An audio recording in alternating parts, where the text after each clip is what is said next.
Kalau yang wujud hanya Allah, katanya Allah, berarti kita sudah berlindung di sebalik rahasia di kita sudah berkalimah la ilaha illallah. Tidak perlu diucap, ketika kita berpulang pun sudah berkalimah. Artinya semasa hidup sudah ada jaminan insya Allah husnul khotimah. Karena yang berlafaz inilah mereka yang sudah mengenal Tuhan, yang sudah menyaksikan Tuhan di dalam kehadiran ibadahnya. Jadi itu aja, iya itu aja. Tapi itu puncaknya. Dan itu yang menjadi amalan datuk-datuk kita, para wali-waliullah yang tersembunyi. Oleh sebab itu mereka banyak berdiam, Bapak Ibu. Tapi diamnya ibadah, diamnya tidak bisa tercatat oleh para malaikat. Karena yang mampu dicatat malaikat ialah ibadah syariat. Kalau ibadah ruhani, hanya kita dengan Allah yang tahu. Oleh sebab itu terhindar daripada rasa ujub, rasa riya, rasa sombong. Berdiam jangan tidak ngapa-ngapain. Berdiam ibadah. Berdiam melihat ke kanan, ke kiri, ke atas, ke bawah, yang dilihat hanya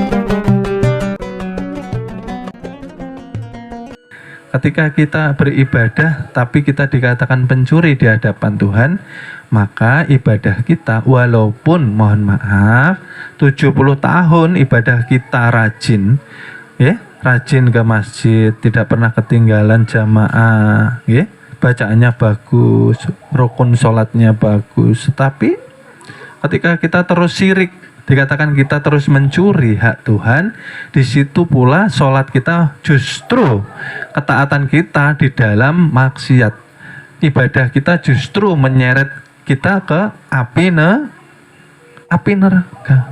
Kenapa seperti itu? Karena nilai ibadah kita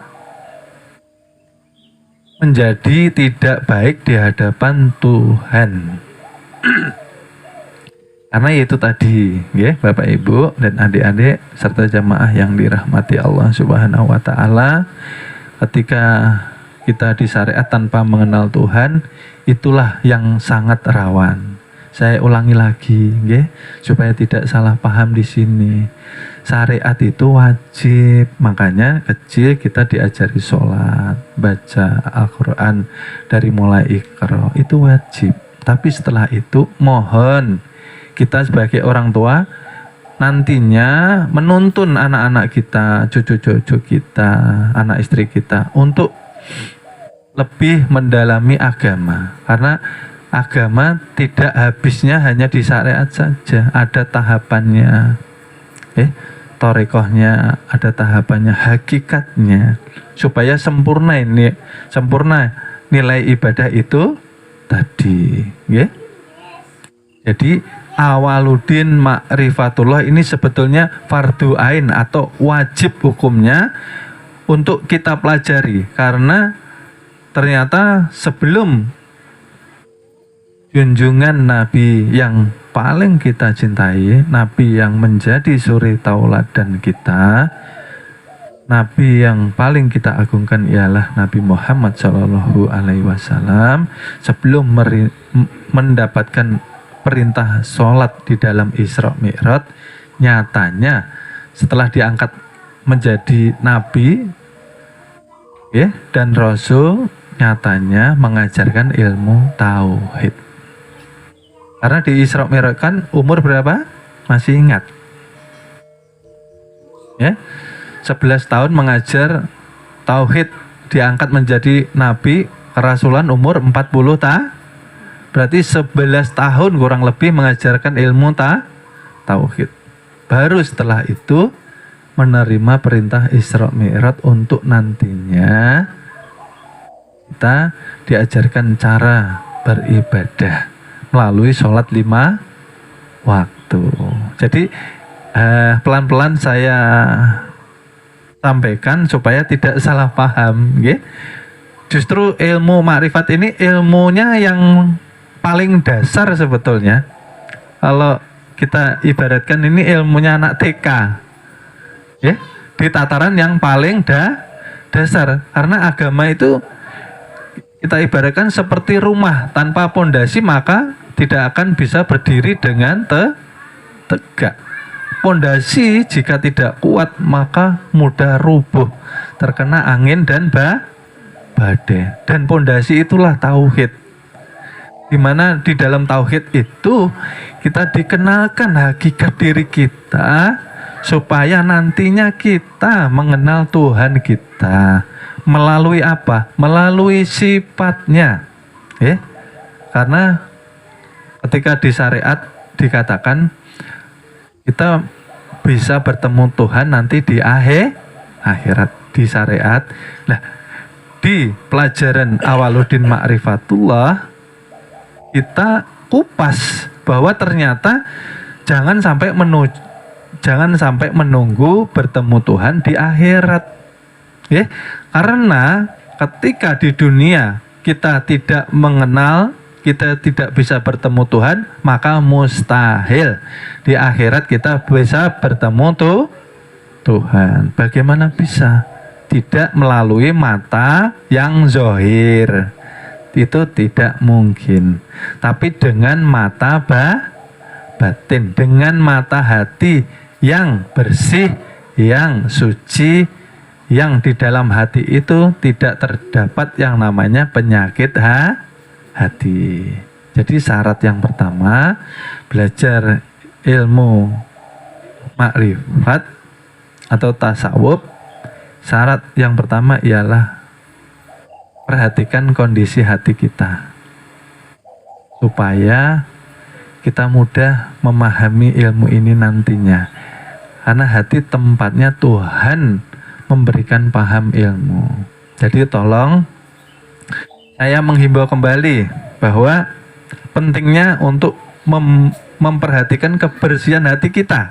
Jangan sampai dimasuki yang namanya penyakit iri, dengki, hasud, fitnah, aniaya, sombong, takabur, dan lain sebagainya. Ya. Tolong kita saling mengingatkan, utamanya untuk kami pribadi, umumnya untuk Bapak Ibu hadirin jamaah yang dirahmati Allah Subhanahu wa Ta'ala. Mudah-mudahan kita duduk di majelis ini, kita sudah meninggalkan semua penyakit hati di jalan tadi. Ya, amin amin ya Rabbal alamin. Ya. Jadi kajian kemarin yang sini bisa mendengarkan nggih. Kalau mau lihat di papan bisa pindah tempat nggih. Jadi yang kemarin ialah kita mulai dari awal supaya tidak bingung yang belajar. Nggih. Awwaluddin Ma'rifatullah ialah awal-awal agama kita harus mengenal Tuhan kita melalui kezahirannya, menjadikan sifat di dalam diri manusia. Supaya apa sih? Nah, supaya kita merasa nikmat di dalam sholat kita. Sholat 5 waktu itu kalau kita tidak mengenal yang kita sembah, sholat kita hampa, tidak ada rasanya. Hampa. Tidak ada kerinduan, tidak ada kecintaan kita kepada Tuhan. Akhirnya sholat kita ya hanya sekedar rutinitas menggugurkan kewajiban, tidak ada nilai lebihnya. Kita tidak ada rasa rindu sama Tuhan. Nanti nungguin subuh, nanti nungguin duhur, ada kerinduan kalau kita kenal Tuhan itu. Ada nikmatnya, ya. Karena ketika kita mengenal Tuhan di dunia, itu salah satu tanda ciri kita insya Allah menjadi penghuni surganya Allah Subhanahu wa ta'ala, insya Allah. Jadi ini buat yang baru ya. Jadi di sini ada tulisan biar nggak bingung ya. Ini dikatakan penerangan untuk murid. Kenapa ini selalu dipagar? Karena selain murid tidak bisa mendapatkan pencerahan atau penerangan. Ya seperti di sekolah. Kalau mau masuk sekolah ya harus daftar jadi murid. Ya karena nanti kalau tidak mendaftar jadi murid kan tidak mendapatkan pengajaran, tidak mendapatkan pengawasan, pembimbingan, dan tidak ada yang menjamin segala sesuatu nanti ketika salah jalan. Jadi yang bukan murid tidak mendapatkan penerangan, okay? Karena ini ya semua melalui baiat, okay? Ada murid, ada yang membimbing. Muhammad Rasulullah yang membimbing kita. Jadi yang kemarin kajiannya ialah rahasia diri di sebalik diri. Artinya apa? Ada satu rahasia di balik diri kita yang zahir, yang selama ini kita kenal hanya milik kita pribadi. Oh ternyata ada rahasianya. Rahasia diri di sebalik diri. Untuk mengetahuinya kita harus mematikan keakuan diri, namanya ego, sebelum kita berpulang ke rahmatullah secara hakiki. Jadi harus mampu yang namanya mematikan itu mempanakan. Mempanakan itu menanggalkan. Menanggalkan itu melepaskan. Yang bukan menjadi hak milik kita. Jadi nanti kita dalami. Ketika Tuhan belum mempunyai nama, Tuhan belum mempunyai diri, Tuhan belum mempunyai wujud, dan tidak ada siapapun, dikatakan makom kekosongan, ya. Tuhan berdiri sendiri. Ya, kita sedikit refresh supaya tidak bingung. Dikatakan makom kekosongan atau zatul buti. Zatul buti itu apa sih? Hanya zat semata yang ada. Selainnya belum ada karena belum menciptakan apapun. Karena Tuhan ingin dikenal karena sendirian, kesepian. Lalu Tuhan menzohirkan dirinya, dikatakanlah menjadi nur Allah Subhanahu wa ta'ala. Ciptaan pertama daripada Tuhan menzohirkan dirinya, dikatakanlah nurullah. Ketika kosong lalu ada tajali satu titik, ta'in awal kejadian, dikatakan nur Allah. Nggih? Paham nggih? Awal kejadian. Nah, setelah tampak sudah nurnya, dikatakan nur Allah, maka nur Allah menamakan dirinya menjadi Nur Muhammad. Dimulailah alam penciptaan seluruh alam semesta. Dikatakan penciptaan Nur Muhammad inilah dimulainya penciptaan Lauh Mahfud, Aras, Kursi, surga dan neraka, termasuk di dalamnya para malaikat, ya, termasuk alam semesta, bumi dan manusia. Lalu langsung kita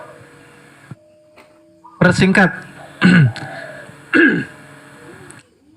Setelah awal penjadian, maka anasir yang pertama diciptakan ialah api. Mohon maaf, akan kami lanjut ke episode berikutnya. Terima kasih.